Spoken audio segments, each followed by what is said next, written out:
Avec Nicolas Barré, le directeur de la rédaction du journal Les Échos. Bonjour Nicolas. Bonjour Nicolas. Les États-Unis ont déclaré la guerre à Huawei, le fabricant d'équipements des télécoms chinois, qui est accusé d'espionnage. Mais en réalité, on a affaire à une guerre technologique planétaire.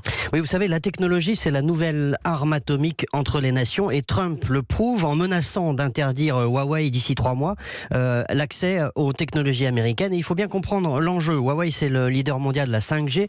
Pour développer un réseau 5G comme on a l'intention de le faire en Europe, eh bien, on a besoin d'équipements fabriqués par ce groupe chinois. Or, par un simple décret, Trump montre qu'il peut à tout moment priver Huawei d'utiliser des composants américains dans ses équipements, ce qui lui couperait l'accès à tous les marchés internationaux. Il n'y a pas d'autres fabricants d'équipements 5G ? Alors si, il y a Nokia, Ericsson par exemple notamment, mais ils ne peuvent pas remplacer le chinois du jour au lendemain, et on peut tirer plusieurs leçons de cette affaire, vous savez.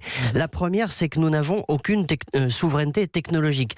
Sur un claquement de doigts, comme on le voit, le président américain à tout moment peut décider de nous priver d'une technologie critique. Alors si on fait un peu de politique fiction, eh bien, si demain Trump décide qu'Airbus ne peut pas utiliser tel ou tel composant américain parce qu'il juge par exemple qu'Airbus a bénéficié de subventions publiques qu'il n'aurait pas dû avoir, eh bien, le président américain peut nous couper l'accès à tout un tas de marchés étrangers pour l'aviation. La deuxième leçon, c'est que Trump n'est pas fou du tout, en réalité. Il poursuit une stratégie absolument méthodique vis-à-vis de la Chine. Il veut contraindre Pékin à accepter ses règles, les règles occidentales, protection de la propriété intellectuelle, refus du chantage au transfert de technologies pour accéder au marché chinois.